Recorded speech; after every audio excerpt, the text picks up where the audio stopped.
साथियों नमस्कार। खबर छत्तीसगढ़ में आप सभी का स्वागत है।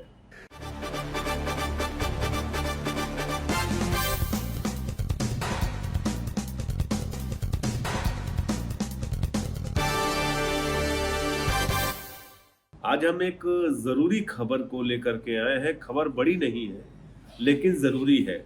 आप सबको जानकारी हो कि नरेंद्र मोदी जी ने भारत में विकसित भारत संकल्प यात्रा शुरू करने का ऐलान किया था, जिसमें उन्होंने कहा था कि जो देश के ब्यूरोक्रेट्स हैं, अलग अलग राज्यों के अलग अलग सेवाओं के संघ लोक सेवा आयोग से जो चुन के आते हैं, वो लोग पूरे देश के हर जिले में विकसित भारत संकल्प यात्रा निकालेंगे और इस संकल्प यात्रा के माध्यम से सरकार के जो योजनाएं हैं उनका प्रचार प्रसार करेंगे। तो अब हुआ यह है कि चुनाव आयोग ने इस विकसित भारत संकल्प यात्रा पर रोक लगा दी है। इसको आचार संहिता का उल्लंघन माना है।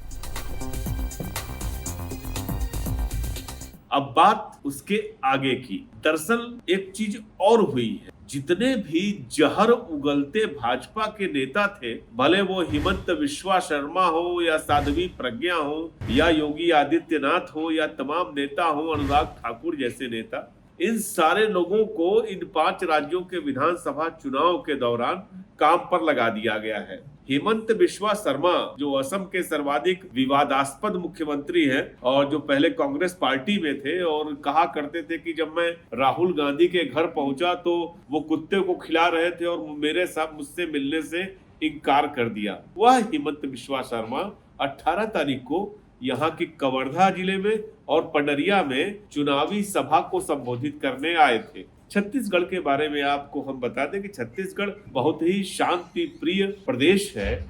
यहाँ पर चूंकि मुसलमानों की जो आबादी है बमुश्किल 2% है, तो यहाँ पर हिंदू मुस्लिमों के बीच किसी प्रकार का दंगा फसाद कराना वो भी संभव नहीं दिखता है। दूसरी जो सबसे महत्वपूर्ण चीज है कि यहाँ पर किसी प्रकार की सांप्रदायिक तनाव का कोई इतिहास भी नहीं रहा है। तो हिमंत बिस्वा शर्मा ने यहाँ पर क्या कहा, पहले आप उसको सुनिए। देश का जो भी कोने में बाबर को दिखाई देता है, औरंगजेब को दिखाई देता है, हुमायूं को दिखाई देता है, अकबर को दिखाई देता है, जल्दी जल्दी इसको खास कर साफ करिए, नहीं तो देश का बर्बाद हो जाएगा। एक अकबर अगर एक जगह में आते हैं, वो अकबर 100 अकबर को बुला के लेके आते हैं, वो बात भूलिए मत। हेमंत बिस्वा शर्मा के इस भाषण में जो सर्वाधिक आपत्तिजनक रहा, उन्होंने जब कहा कि अगर अकबर को नहीं हटाया गया तो माता कौशल्या की भूमि अपवित्र हो जाएगी। आपको बता दें कि आम छत्तीसगढ़ का नागरिक यह मानता है कि छत्तीसगढ़ माता कौशल्या का ननिहाल है। जो लोग भी भगवान राम से माता कौशल्या में आस्था रखते हैं, उनको यह बात बहुत नागवार गुजरी। दूसरी तरफ उन्होंने एक बात और कही। उन्होंने कहा कि अगर एक अकबर कहीं आता है तो 100 अकबरों को बुलाता है, इसलिए जितनी जल्दी हो सके उसे विदा करो, नहीं तो माता कौशल्या की धरती अपवित्र हो जाएगी। ये हेमंत बिस्वा शर्मा के बोल थे जो उन्होंने कवर्धा और पंडरिया में कहा, जो आपने सुना। तो हुआ क्या कि इसके बाद उनको चुनाव आयोग ने अब नोटिस जारी कर दी है। एक बात। दूसरी बात, सिर्फ इनके खिलाफ नोटिस जारी नहीं की गई है। रेणुका सिंह जो सांसद है भारतीय जनता पार्टी की और राज्य मंत्री है, उनके खिलाफ भी नोटिस जारी की गई और 3 बार नोटिस जारी करने के बाद जब उन्होंने जवाब नहीं दिया तो उनके खिलाफ FIR दाखिल कर दिया गया।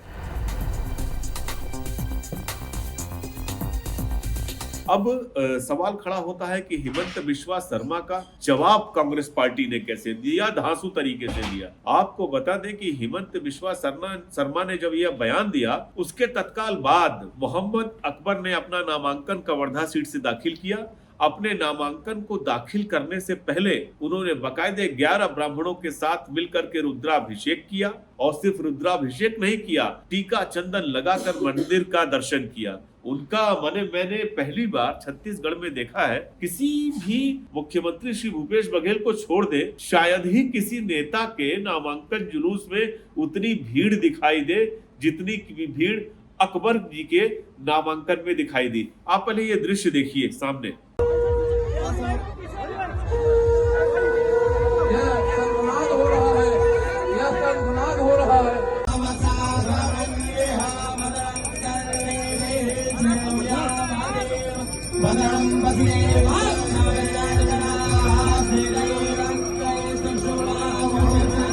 बिल्वसेवायुर्वायुतं जदायुः सतं शरदो अन्धदेवाय रामशकराय सन्तनूनां बापुतरासो जलपितरो भवन्ति